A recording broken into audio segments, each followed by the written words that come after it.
Images of the redesigned Rolls-Royce Phantom have leaked via Chinese media, and it appears that the new luxury flagship will serve up evolutionary looks along with its trademark waft. This won't be a facelift, it's a rare clean sheet redesign. The product cycle of Rolls-Royce flagships are slightly longer than the orbital cycle of the planet Jupiter.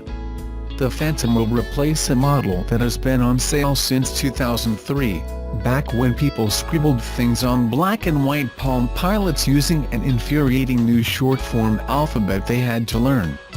Here's what we can infer from these images: the overall profile of this land yacht hasn't changed much. Rolls-Royce has smoothed out the sharp edges of its predecessor, while the front fascia represents a gentle evolution of the latest cars from the Anglo-Germanic mark. In fact, the design of the headlights of the 2018 Phantom closely tracks the look of the Ghost Series 2, which received its own update 3 years ago. The greenhouse has been smoothed out as well, with the new model swapping the slabby sides and pillars of its predecessor for a smoother and less prominent top half.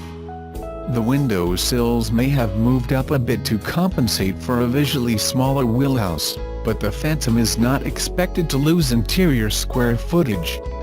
We saw a preview of this evolved look with the Ghost, which opted for a higher shoulder line and more squat windows and windshield.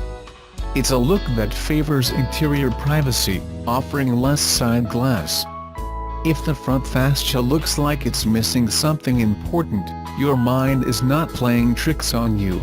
The large round lights that sat below the high-mounted rectangular headlights are gone, giving the front of the car a less cluttered look that still breaks up the brutal aesthetics with a slightly busy lower bumper.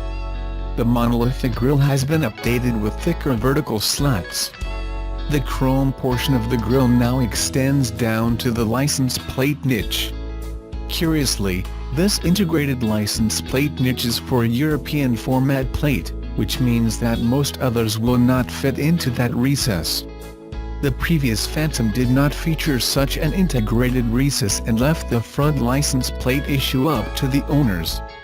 The implication is that squarish plates of various countries will look out of place and could require weird brackets. The 2018 Phantom we see in these images is the long wheelbase version of the new car, arguably the sole version that buyers in China will be interested in, also showing the newfound importance of the Chinese market to the automaker. The outgoing model did not gain a long wheelbase variant until a few years into its production run, but luxury automakers have since started rolling out long wheelbase models at the time of a model's debut. It remains to be seen if this model will satisfy our buyers' needs or if there is still room in the lineup for a Pullman equivalent with 2+2+2 conference-style seating, though the Rolls-Royce Cullinan will certainly fulfill the wagon SUV needs of Rolls-Royce buyers.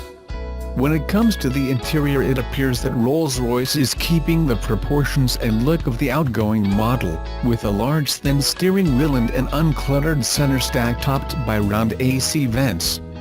The leaked interior images show a clock on the dash well to the right of the driver's position, suggesting a retractable infotainment screen resides somewhere at the top of the center stack.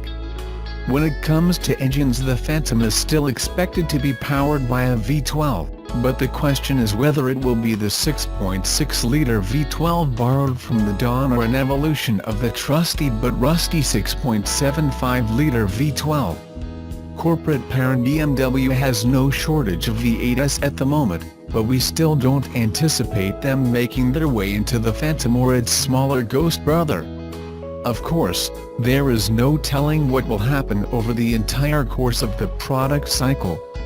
We'll see the all-new Phantom in the metal by the end of the month, so don't rush out to buy the old one unless there are some screamin' deals to be had. The first of what appear to be official pictures of the 2018 Buick Regal GS have hit the web, giving a strong indication of how a sporty 2018 Holden Commodore may look. The Buick Regal GS is a sports variant of the USA and China-bound variant of the Opel Insignia. Like the white car uncovered via a spy shot in April, the GS appears distinguished by a more serious front bumper bar, incorporating vertical chrome openings at the sides like the Opel Monza concept of 2013.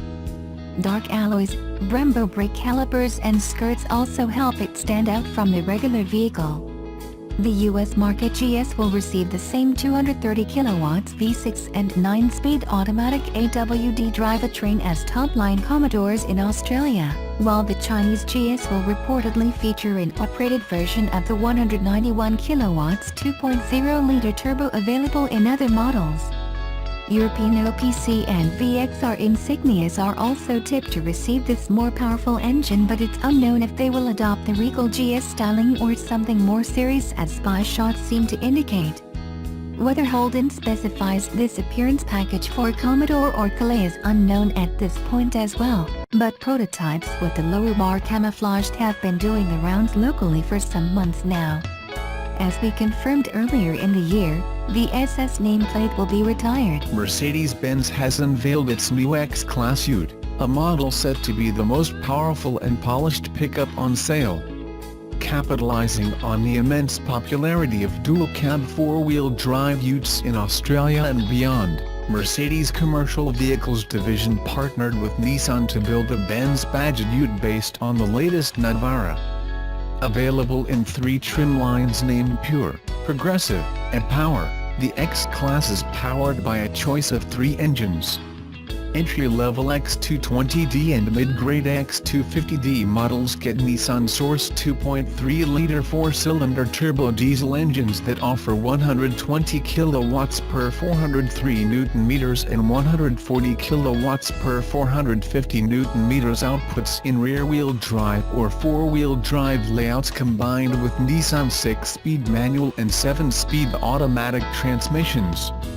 The 4-wheel drive X350D at the top of the range will be Australia's most powerful dual-cab ute, offering 190 kilowatts and 550 Nm outputs thanks to a 3.0-liter turbo diesel V6 that pitches it above the 165 kilowatts per 550 Nm Volkswagen Amarok V6 and 147 kilowatts per 500 Nm Holden Colorado. Mercedes says 4-wheel drive versions will feature a low-range transmission along with the option of a rear differential lock. Keen to play down links to the Navara, Mercedes says the roof is the only body panel shared by Nissan in the X-Class, which has wider front and rear axles than its cousin. Mercedes also says it reworked the Navara's suspension, though it has retained the car's controversial coil-sprung rear end. The X-Class car-like cabin bears little in common with the Navara, borrowing technology and styling themes from the Mercedes-Benz road car range. The German ute also features modern safety gear including autonomous emergency braking, forward collision warning and lane-keeping assistance systems in combination with a suite of 7 airbags. While full Australian specifications have not been locked in, European variants will offer a weighting depth of up to 600 mm along with a peak payload over 1,000 kg as well as a 3.5-ton towing capacity. Mercedes is developing its own in-house range of accessories for the dual-cab-only X-Class, producing its own side steps, tonneau covers, rear canopy, bulbers and more. The new model goes on sale locally in November with Australian 4-cylinder deliveries starting early in 2018, followed by the V6 version later in the year.